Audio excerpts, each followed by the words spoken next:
Então, bem-vindos a todos ao Gota do Dharma, essa sexta sessão do ciclo sobre o Satipatthana Sutta, essa linda forma do Buda explicar os fundamentos da atenção plena. E hoje a gente tem uma presença muito especial, muito querida, da Diana de Holanda, que é grande amiga e grande companheira nesse caminho do Dhamma. E Diana é uma das pessoas que mais me incentiva a olhar o Satipatthana com olhares curiosos, de investigação, de um encantamento bom, não um encantamento que cega, né? E hoje ela vai falar sobre os fenômenos da Mahanupassana, vai falar um pouco dos 5 obstáculos e dos 5 agregados que formam essa ilusão de um eu. Então são 2 temas muito chaves e eu fico muito feliz de ter a Diana ter aceitado esse convite. Diana é escritora, terapeuta, professora de atenção plena pelo MMTCP da Universidade de Berkeley e da UC.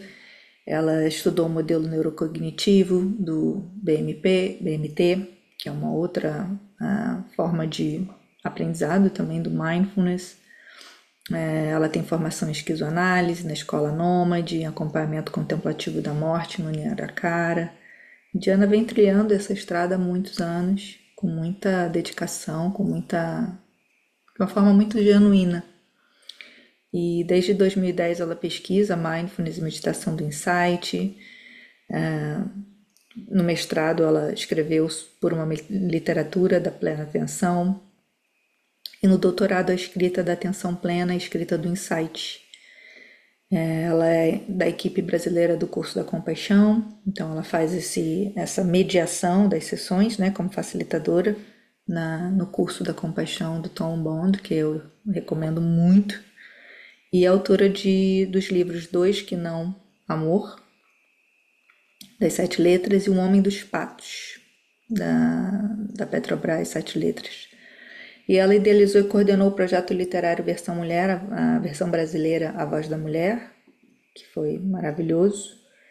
E ela está sempre trabalhando na área da literatura, com as oficinas da escrita da atenção plena, do escrever o estar viva agora, e no Instagram ela está como Teatro da Mente. Então, uma alegria ter alguém como a Diana aqui, com todo esse Dhamma que floresce de uma forma tão bela.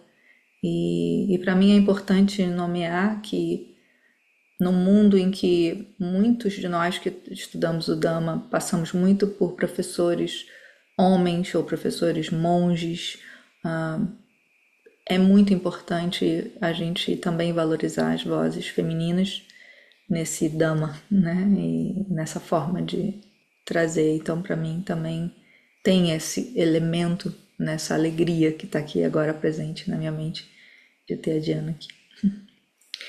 Bem-vinda, querida. Vou deixar você aqui e agora eu saio. Obrigada, Fabi. Uma alegria estar aqui para ser convidada por você e estar com você, que é, né, companheira, inspiração de Dama desde que eu comecei, né? Eu comecei te vendo na SBB e todo esse tempo te acompanhando e me nutrindo pelo seu ensinamento. Eu te agradeço muito. Celebro que haja pessoas a essa hora da manhã aqui, porque normalmente eu estou dormindo nessa hora ainda. Então, para mim é muito especial estar aqui também, porque poucas coisas me tiram da cama antes das 8 da manhã. Então, estou feliz. E aqui no Brasil, 8 da manhã, né? E o Satipatthana realmente é um tema que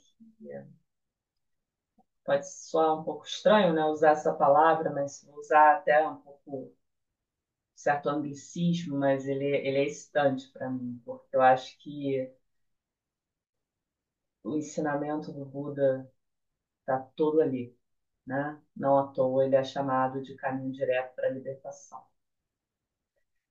E agora, hoje, a proposta é entrar em 2 temas do quarto fundamento, né?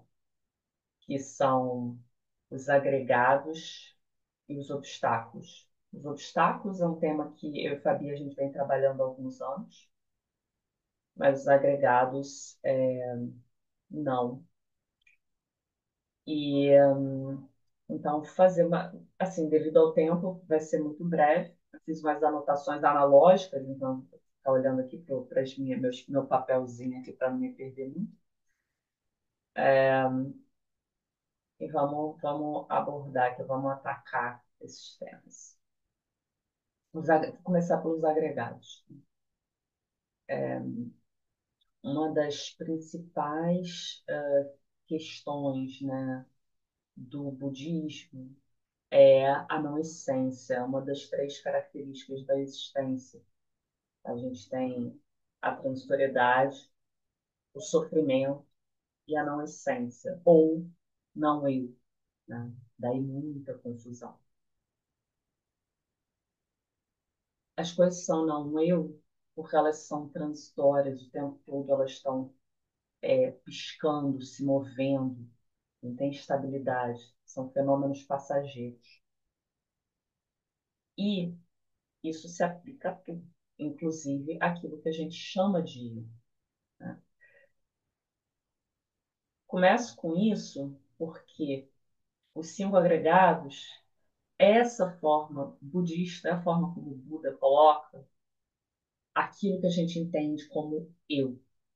Esse eu seria formado desses cinco agregados. Seriam esses cinco agregados, que são forma, sensações, percepção, formações mentais e consciências. Eu coloco no plural, entender depois por quê. Porque senão consciência já ganha uma coisa meio centralizadora, como a gente centraliza muitas vezes a ideia de mente. Então vamos começar com a forma, ou seja, que esses cinco agregados, só né, para antes de introduzir, assim, eles são maneiras com as quais a gente se identifica, né, se apega, tentando criar uma estabilidade, ou seja, tentando criar um eu, uma essência, e, portanto, caindo na ignorância da terceira característica, que é não eu, nada tem essência. A primeira delas, o corpo, né? A matéria, a aparência. Então, isso aqui, né, que a gente entende, muitas vezes a gente confunde esse corpo como um eu e se identifica com ele, né, com os espelhos, com uma tentativa de apresentação na realidade cotidiana, no mundo ordinário, como se isso fosse uma equivalência a alguma personalidade. E a gente cuida desse corpo, se esmera por embelezar esse corpo, por retardar a velhice, por adornos estéticos, quando, na verdade, vendo sob o ponto de vista budista, esse corpo, ele e isso a gente vê no fundamento do corpo, mais aprofundamento, a reunião de quatro elementos. Os quatro elementos, né? Fogo, ar, terra, água. E esses elementos eles se manifestariam desde os nossos órgãos, né? Então, assim, órgãos e partes, né? O sangue ele equivaleria à água, a nossa temperatura seria fogo, né? Os ossos, terra, o movimento, ar. A forma como no budismo a gente é convidado a se aproximar do corpo e se desidentificar encarando esse corpo como uma reunião dos quatro elementos, né, sua função, né, aos próprios órgãos do corpo, a partes anatômicas, né, e aí, por exemplo, às vezes tem os exercícios, assim, né, quando você está muito atraído, né, quando corpo está deludido pela atração, ver aquilo como uma imagem bela, você começar a desconstruir aquela imagem, né? Imaginar uma série, uma fileira de nariz, uma fileira de cabelo, quase dissociando aquele corpo dessa união, né? Que forma essa união nessa imagem e que nos faz cegar para o fato que aquilo ali é apenas o nariz, aquilo é um dente, e aquilo é terra, aquilo é água, e aquilo não está separado do restante da matéria, né? É como se fosse uma extensão da matéria, matéria diana se estendendo pela matéria mar, pela matéria montanha. Não existe a diana separada. A separação é fruto da delusão, né? E, enfim, é uma das grandes razões pelas quais a gente se confunde essa separação. Outro exercício para a gente quebrar com esse encantamento, né, e com essa ideia de eu estável, observar o corpo em diferentes momentos, né, como o corpo em decomposição. Isso também é parte do exercício do fundamento primeiro do corpo, mas entender que todo o corpo está sujeito à decomposição, é matéria, né? Isso aqui é perecível, né? E ver esse tempo composto do corpo, né? Ver esse corpo nos seus estágios de envelhecimento e até morte. Tudo isso para gerar um distanciamento dessa identificação que gera muito sofrimento. O grande ponto, né, dos agregados e do apego aos agregados é o sofrimento. Tem também, né, para terminar o corpo, que são muitos temas, então não vai dar para falar tanto assim, é, tem também uma ideia de que o corpo deveria proporcionar prazer. Quando o corpo, ele as sensações físicas ligadas ao corpo muitas vezes vão proporcionar desprazer, né? E, e ele e às vezes assim uma luta para que aquele corpo proporcione apenas sensações agradáveis, sem entender que aquilo é um corpo. E o corpo ele está sujeito a isso, ele está sujeito a sensações agradáveis, à doença, ao envelhecimento e à morte. E às vezes a gente envereda por umas lutas contra a condição do corpo, porque é um eu. Então esse desapego, ele pode poupar, né, muito sofrimento. Bom, então vamos para as sensações. Falando um pouco, né, dessa questão do corpo, das sensações desagradáveis e agradáveis que a gente sente através dele, a gente pode puxar como gancho o segundo agregado, que é o agregado das sensações. E as sensações aqui, a gente não fala de sensações físicas. Sensações são a tonalidade da experiência. Então, uma experiência, nos causa, ela pode ser prazerosa, desprazerosa ou neutra. Então, por exemplo, diante do corpo, da experiência do corpo, né, eu posso sentir sensações agradáveis, desagradáveis ou neutras.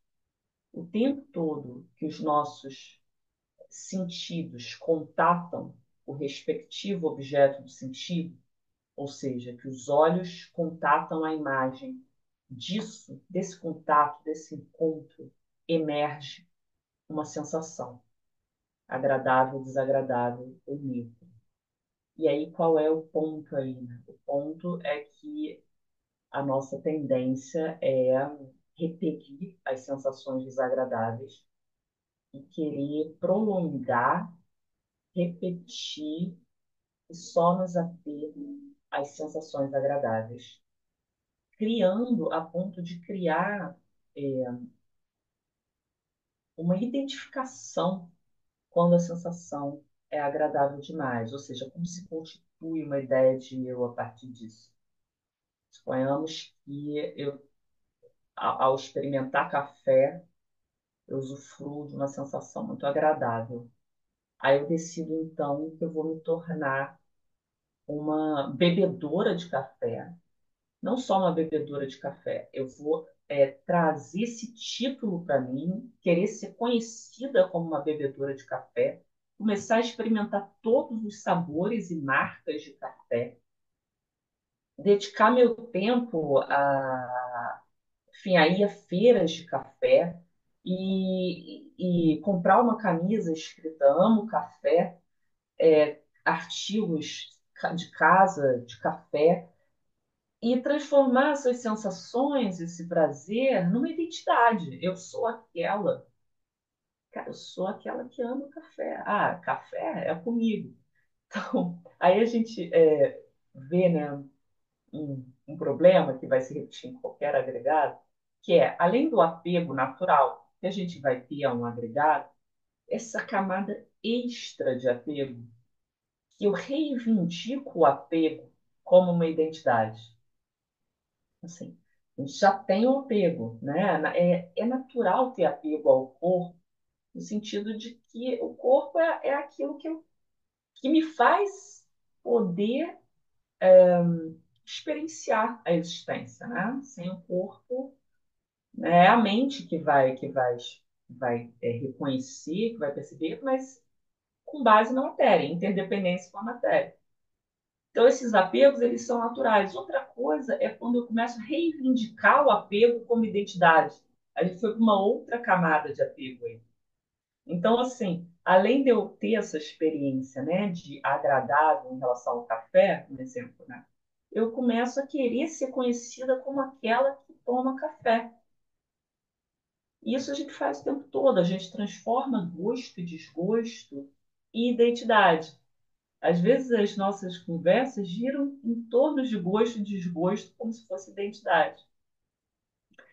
Quando uma postura mais equânime em relação às sensações é de entender aquilo como uma experiência. Essa é uma sensação agradável. Essa é uma sensação desagradável. Quanto mais a gente atravessa a experiência sem esse movimento extra de apego ou repulsa ao agradável e desagradável, elas caminham, elas vão se transmutando para o lugar neutro. A gente acessa o neutro através de dois caminhos. Um é a ignorância, ou seja, é neutro porque, na verdade, a gente está dissociado da presença, então tanto faz, é uma mente embotada, que eu vou falar depois nos obstáculos, mas a gente pode acessar o neutro num lugar de equanimidade, de sabedoria. Isso é uma sensação agradável. Reconheço como agradável. Não preciso querer perpetuar aquilo a todo custo. É isso, uma sensação, uma sensação. Esse é o segundo agregado. O terceiro agregado é a percepção sanha, né? Os segundos eu não mencionei o nome, né? Vedana e Rupa, o segundo é sanha. Até porque às vezes as palavras em Pali posso fazer alguma, né? Falar um pouquinho errado, mas vamos lá. A percepção, ela é a responsável por criar justo esses contornos aos quais eu me referi quando eu falei do corpo, né? Somos extensão de vento, terra, água, fogo, mas algo faz com que eu reconheça esse corpo e chame de Diana. Esse é o corpo da Diana. Esse contorno, esse corte que se cria no fluxo é fruto da percepção. A conceituação, o conceito, né, é fruto da percepção, que corta o mundo, corta a pura extensão e reconhece: isso é uma flor, isso é uma porta, isso é uma barata. E E é funcional, no sentido de que, para se comunicar, e a linguagem ela já nasce desse porte, né? Para se comunicar, a gente cria palavras, conceitos, a gente chama, a gente etiqueta, futuro. Né? É importante até para a prática meditativa. Tem práticas que são baseadas no reconhecimento, nomear, assim, medo ou desprazer. Elas usam da percepção. O ponto é a proliferação que vem a partir da percepção. O quanto ela é uma primeira base para a proliferação devido ao Sankara, que é o próximo agregado que a gente vai falar. O quanto, né, ao reconhecer isso é uma flor, eu já não vou para a história da flor, para as associações das sensações, ou seja, uma flor é agradável, né? Ou uma barata é desagradável, uma barata é nojenta. Então, quanto à percepção, ela não é essa primeira entrada, que ela já vai ser contaminada pelas memórias, e muitas vezes por preconceitos. Né? Então, assim, quando a gente fala de racismo, racismo estrutural, machismo, tudo isso passa pela percepção. Né? Nossos primeiros, é óbvio, é muito rápido, né? A percepção colada com as formações mentais, os sankaras, os julgamentos, as associações. Mas a percepção é altamente condicionada e, por isso, um lugar de muita atenção. Porque se a gente dá trela, né, a gente vai criando inimigos e vai perpetuando preconceitos já nesse primeiro momento da percepção. Fica muito indissociado. Então, assim, como lidar com a percepção, né? Reconhecer sem seguir a história. Som é som. Né? Tanto que quando você está fazendo uma meditação, por exemplo, de atenção plena aos sons, normalmente você não vai ser convidado a seguir a história do som. Ah, esse som é da minha mãe falando. Não, ouvindo o som. E aí você já foi para um outro passo de proliferação. Reconhecer sem rotular, né? Ou quando você está observando os movimentos da mente, pensando, julgando, lembrando, né? Então a percepção aí ela é de grande valor. Quando sai daí, ela já vai criando e ela vai criando histórias, né? O que isso tem a ver com como agregado do eu, né? Eu percebo Diana, ou eu percebo Fabi, ou eu percebo Roberta, e tudo isso já vem com uma história, Roberta, Fabi, né? Eu já não percebo um corpo ou uma forma, ou já foi muito além, já misturou vários estados aí.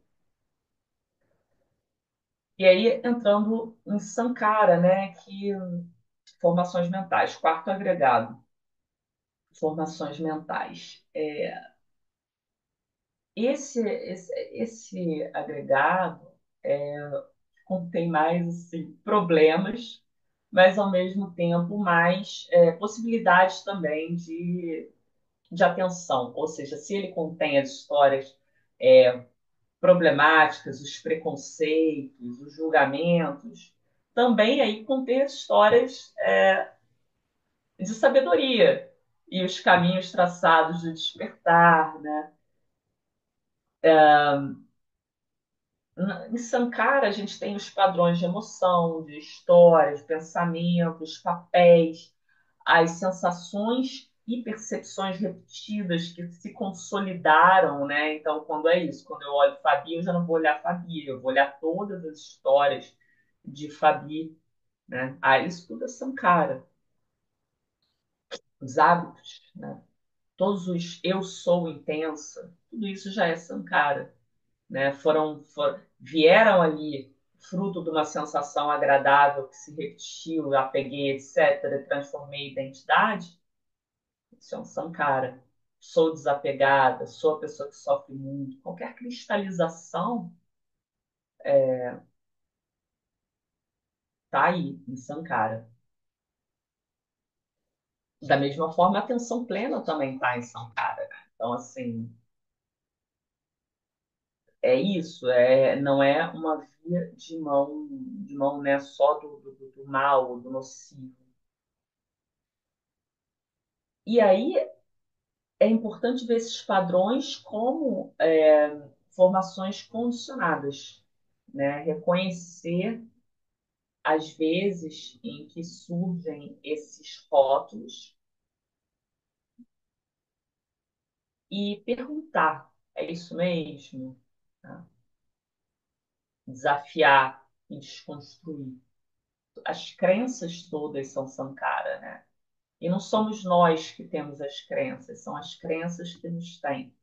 Eu acho que essa inversão é importante porque o quanto a gente fica na dependência de servir aquilo que se consolidou como uma crença, quase se alinhando a essa crença que se formou.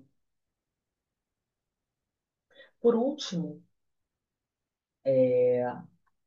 temos o agregado da consciência, Vijnana. A consciência, né, ela em si, ela é o que possibilita a experiência. Então, assim, nós temos, são consciências, né? Então, a consciência do olhar, a consciência do ouvido, né? Da audição, né? Então, assim, ela é sutil, ela é estável, mas também é condicionada. Cada instante de consciência é novo. E, e dá para fazer uma meditação baseada apenas na consciência. É muito divulgada a meditação, né? Através das sensações físicas, ou do agradável e desagradável, mas uma prática meditativa que me acompanha, que eu assim, gosto, né? É dos sentidos, ouvindo, né? Porque elas nunca se repetem uma após a outra, e observar essa rotação das consciências, repousando nessa observação, né? Ok, eu acho que sobre os agregados, esse é um apanhado breve. E agora, acho que vale entrar nos obstáculos antes da prática. Aí, no fim, a gente abre para questões. Sobre os obstáculos. Os obstáculos, eles são todos estados mentais, né? Então, assim, se nos agregados a gente também falava de matéria, aqui a gente vai falar de estados mentais específicos. O primeiro deles é o desejo, desejo sensual.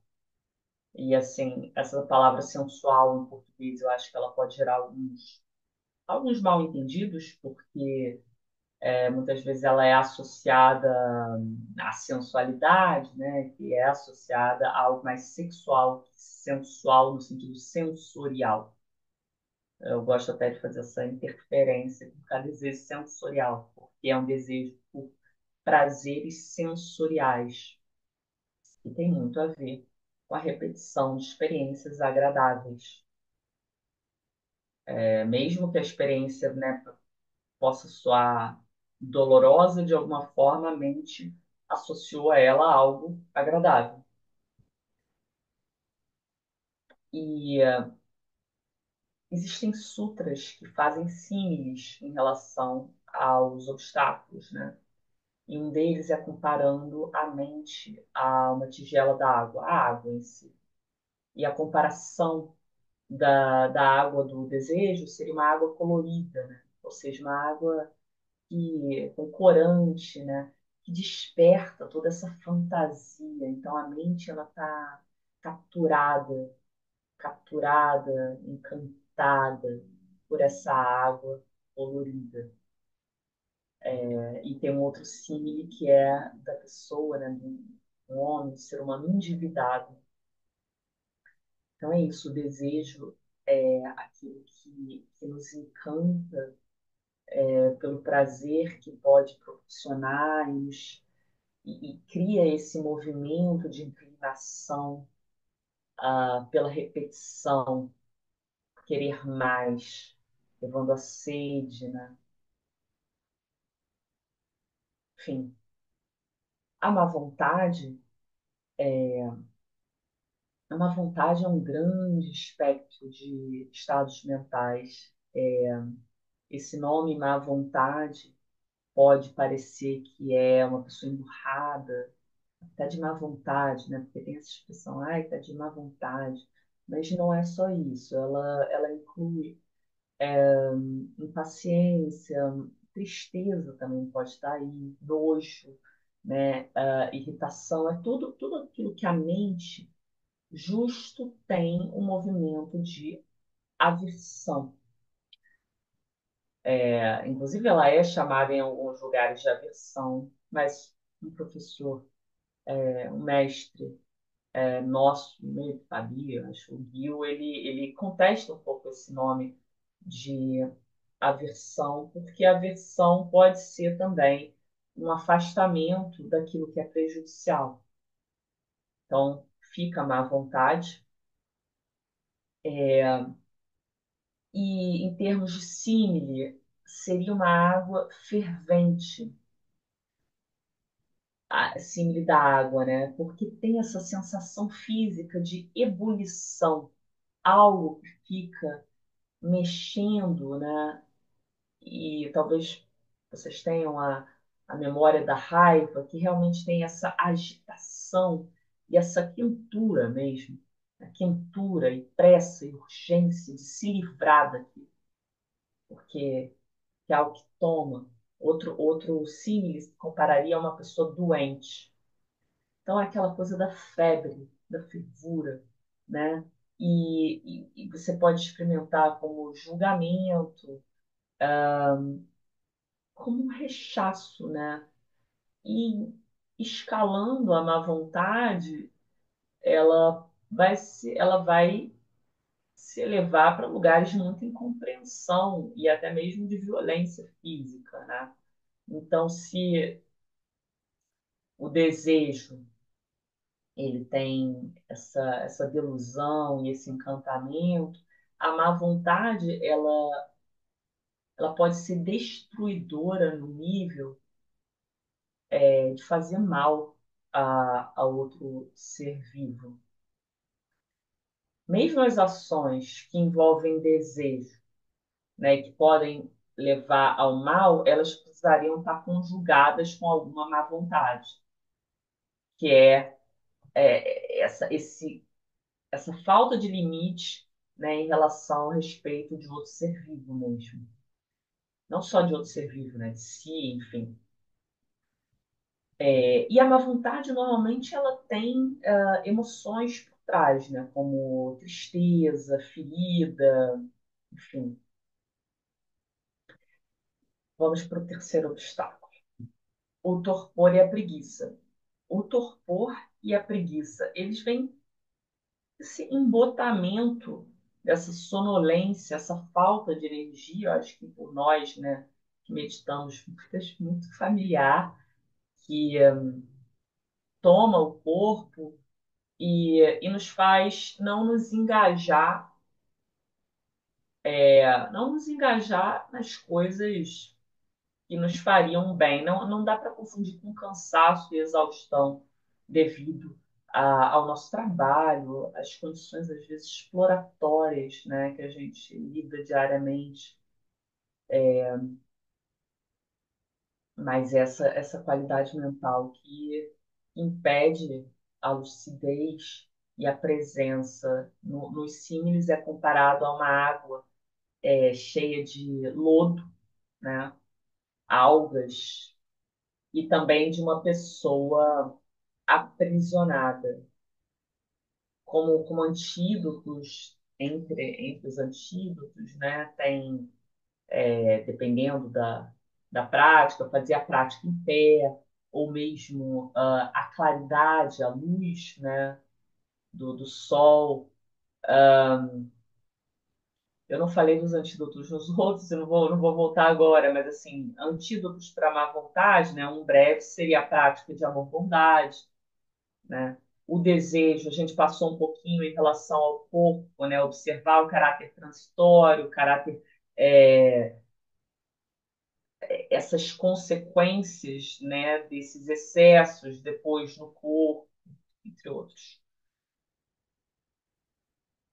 Agora passando para o quarto obstáculo, que é uma dupla, tal como o terceiro, né? Que é torpor e preguiça. O quarto obstáculo tem essa dupla da agitação e preocupação, ou inquietação e remorso, ou ansiedade e remorso. Eu gosto de usar ansiedade, que é um dos sintomas da nossa época, né? Que envolve essa mente em zigue-zague pelo passado, pelo futuro, né? O que eu for fazer e, puxa, eu não deveria ter feito isso. Esses são os padrões de pensamento, né? Assim, ai, então, é aquela mente incapaz de estar focada aqui sempre com mil abas abertas, em que no caminho de fazer alguma coisa já se esqueceu, né? Acho que assim, é o tipo déficit de atenção, independentemente de termos déficit de atenção diagnosticado, é essa mente que não consegue, é hiperativo, né? É um estado mental de hiperatividade, todos nós experimentamos, independente de um diagnóstico, de estar agitado mesmo, não consegue focar, né? Aí o símile é essa água eriçada pelo vento, ou seja, imagina aquela água, né? Aquela imagem, né? É isso, não consegue ter estabilidade, não tem estabilidade. Outro símile seria a pessoa escravizada, sem liberdade de escolha. Claro, né? Todos esses obstáculos também, eles viram um propulsor para a identificação. Da mesma forma que eu posso consolidar um eu através do eu gosto disso, eu sou a bebedora de café, eu consolido também, criando uma nova camada de apego, quando eu digo, eu sou muito ansiosa. Não, a mente está ansiosa. Quando apegar-se a um obstáculo, né, apegar-se a um estado mental que é transitório e que você pode aplicar antídotos, né, é uma forma de buscar uma estabilidade. Às vezes a gente busca das formas mais, né? A impermanência ela pode ser tão assustadora que a gente busca estabilidade através de coisas que, não, no fundo, não são benéficas. Você se rotular como uma pessoa ansiosa, como uma identidade ansiosa.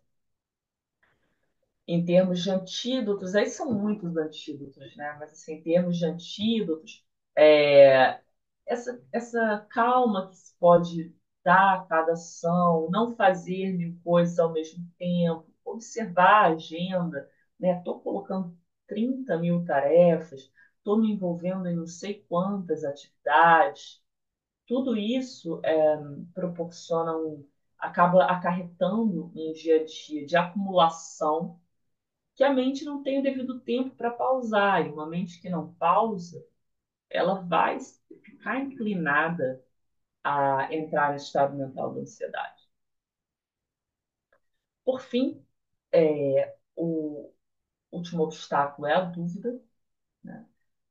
E a dúvida, embora a gente tenha a dúvida benéfica, que ela inclusive integra os 7 fatores de despertar, né, de iluminação, através da investigação dos fenômenos, aqui a gente fala daquela dúvida que nos incapacita, porque nos imobiliza.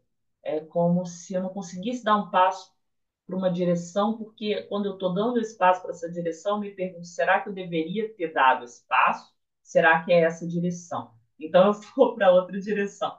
Então a dúvida é esse movimento que não sai do lugar, né? E ela é muito mascarada, assim, a dúvida ela pode ser muito mascarada como algo inteligente, cético, ponderado, mas às vezes é só dúvida. E ela é isso, ela é imobilizante. Em termos de símile, ela é equivalente a uma água, né, água turva, escura, e em termos de símile humano, como um homem atravessando um deserto. Então, tem essa coisa de, né, não saber para onde ir. E às vezes a forma de lidar com a dúvida é vai, vai. E aí você vai e nada vai te impedir de reconsiderar o caminho depois de ir um tempo suficiente. Mas se você reconsidera o caminho a cada passo que você vai e volta, é isso, você fica no mesmo lugar. Né? E isso é aplicado à meditação e aplicado a ações cotidianas. Bom, essa foi uma brevíssima passagem pelos obstáculos, mas realmente estou vendo a hora que dá aqui a nossa prática aqui. E agora, né, observando como está a mente depois de receber todo esse conteúdo, eu vou convidar vocês para uma breve prática também sobre esses temas. A gente vai passar pelos agregados e pelos obstáculos através da técnica RAIN, que é uma técnica budista, mas que foi bastante difundida pela Tara Brach. E é isso. Então, eu convido vocês a adotar uma postura confortável, ereta, pode ser em pé, pode ser sentado, até mesmo com o corpo deitado, como for confortável, mas que ao mesmo tempo não proporcione nenhum tipo de sonolência. E a gente começa observando a postura.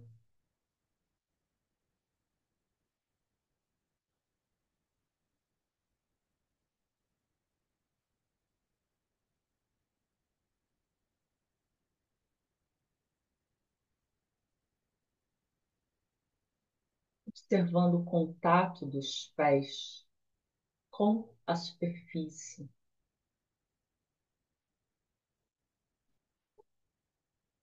as sensações,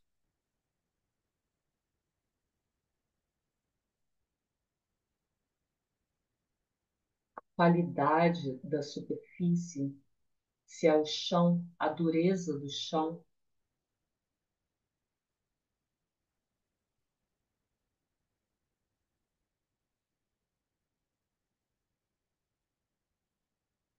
Nesse contato entre os pés e a superfície, a gente pode experimentar o elemento terra.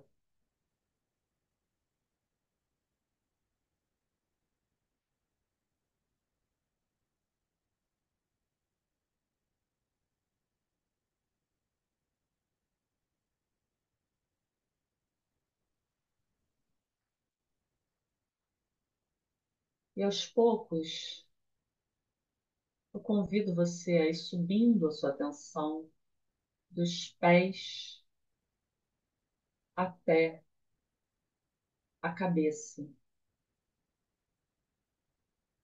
observando o movimento do seu corpo parado, como ele está se movendo mesmo assim.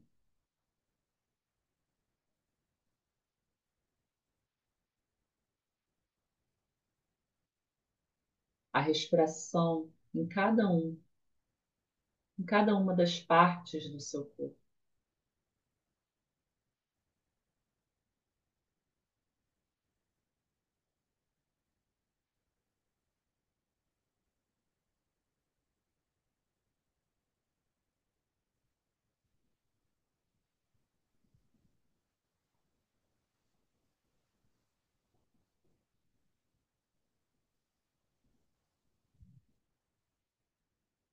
Observando essa respiração como o elemento ar.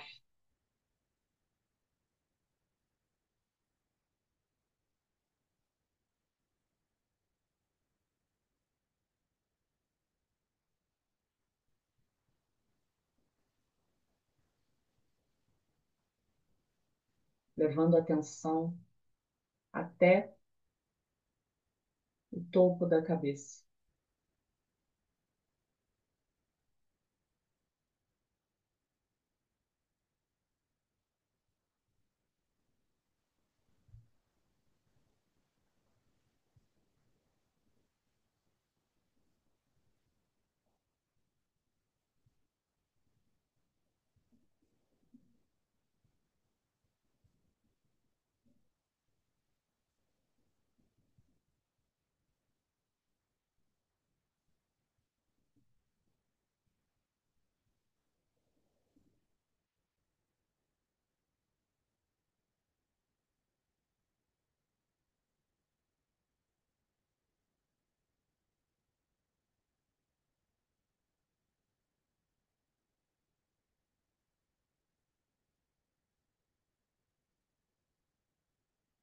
E aos poucos vai descendo a tensão até as narinas, até a entrada do ar nas narinas,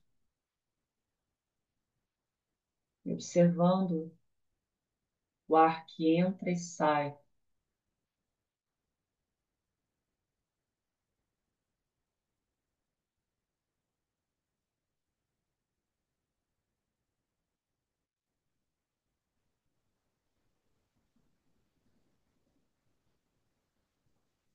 Tenta investigar a diferença de temperatura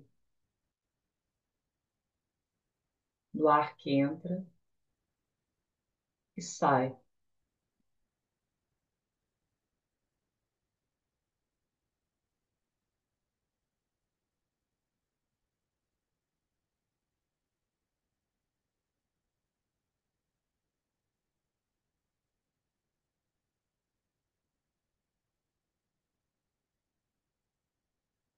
Observando a temperatura como elemento fogo.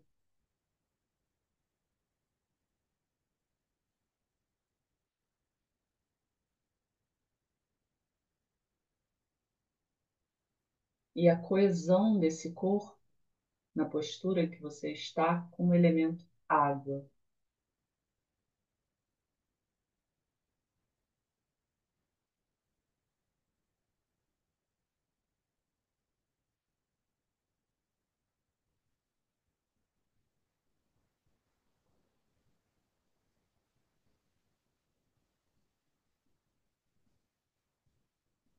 Agora percebe como a mente está presente. Se há alguma ansiedade,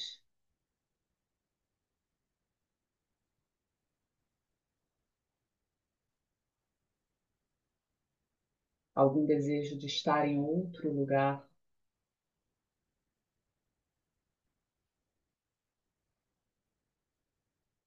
alguma irritação com uma sensação, com um pensamento, com a própria condução da prática,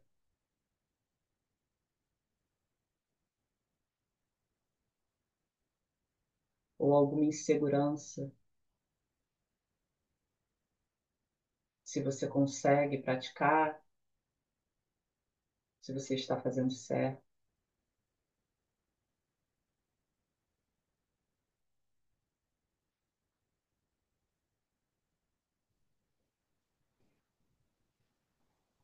ou apenas um imenso cansaço. Observe o que está presente e simplesmente acolha.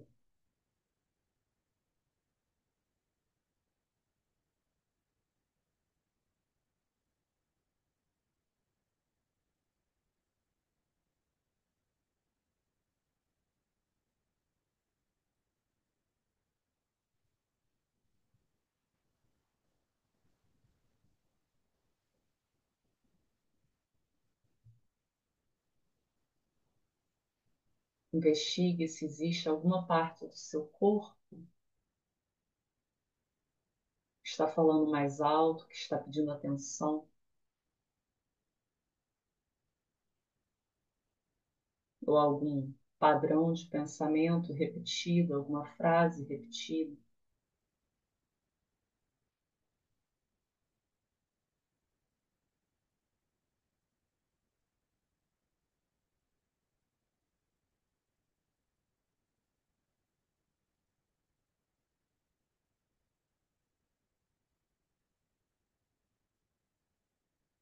Ofereça escuta a essa parte,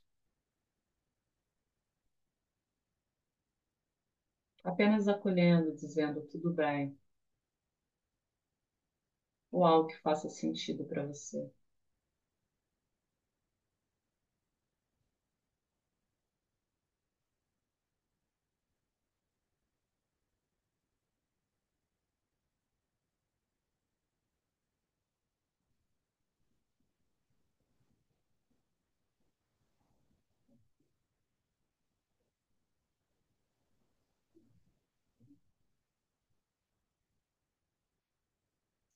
Veja se pode oferecer a alguma parte do seu corpo ou seus pensamentos algum gesto de acolhimento, de compaixão, de nutrição, que traga alguma suavidade. Podem ser mãos no peito, nos rostos, nos olhos, ou apenas novamente algumas palavras. Tudo bem, tá tudo bem, você está aqui. Estou com você.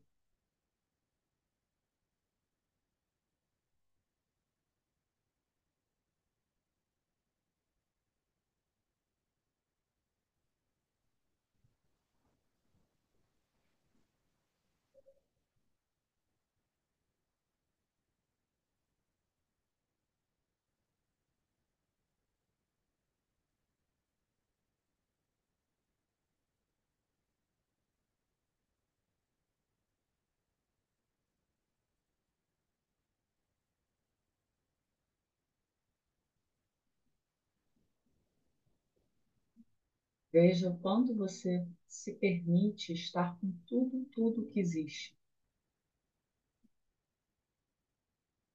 com gentileza, sem precisar fazer nada e ir embora, apenas abrindo espaço para a experiência.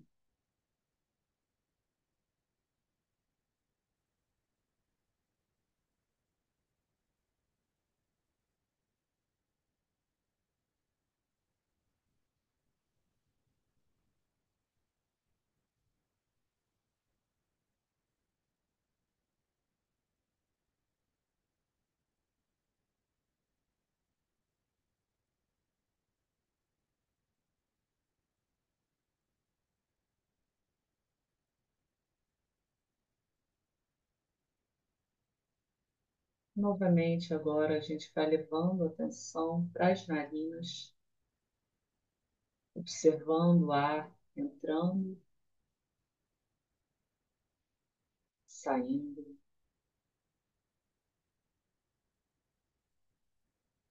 entrando,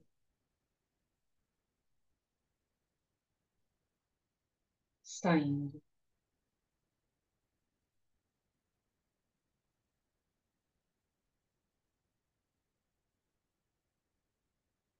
dando mais 3 respirações no seu tempo e retornando aqui para o nosso espaço, observando como a mente está saindo da prática, tentando conservar um pouco mais de espaço interno, externo, para habitar a experiência do agora.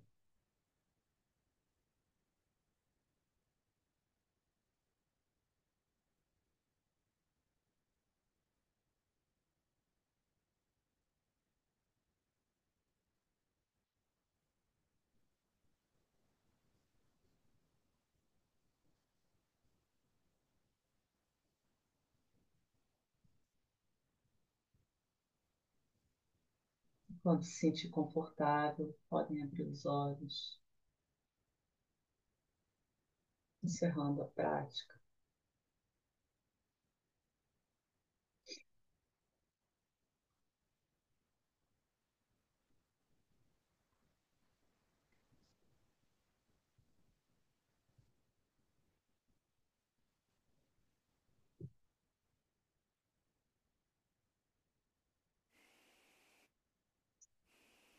Eu acho que eu vou pausar a gravação para que a gente possa falar mais à vontade, pode ser?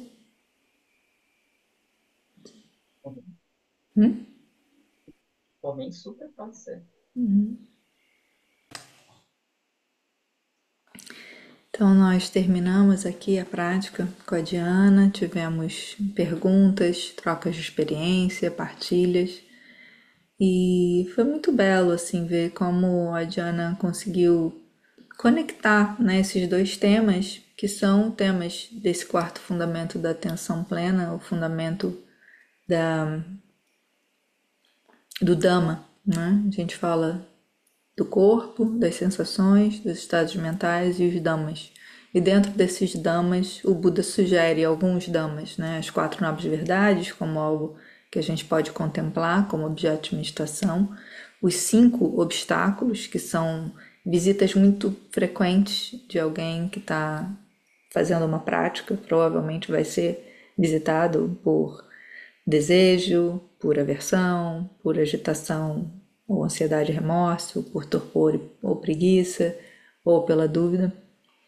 E ela enumerou esses agregados que formam a ideia de um eu, né? E como se fossem esses cinco tentáculozinhos ali, né? Que surgem e passam, mas que de alguma forma nossa incapacidade de ver a impermanência, de ver a insatisfatoriedade, de ver que o eu é uma ilusão, faz com que a gente pegue tudo que surge e conecte como um eu, um agregado, mais um agregado desse eu, né? Então, muito bela a forma como ela oferece formas de lidar, né? Tanto com os obstáculos, quanto formas de lidar com essas partes do eu que se manifestam, ver ele como agregados, né? Que surgem e passam. Então, sugiro que vocês continuem seguindo aí a Diana e vejam a beleza do que ela oferece, né? E profundidade do que ela oferece. Em breve a gente deve oferecer o curso Os Cinco Obstáculos. E eu aguardo vocês para as próximas sessões desse ciclo do Satipatthana Sutta, o próximo com o professor Dr. Arthur Shaker, que é um dos fundadores da Casa de Dharma, e vai estar com a gente oferecendo os 7 fatores da iluminação como um desses damas que a gente pode observar quando está em meditação, um desses ensinamentos, uma dessas verdades. Então esperamos vocês e até a próxima. Que vocês possam estar em paz.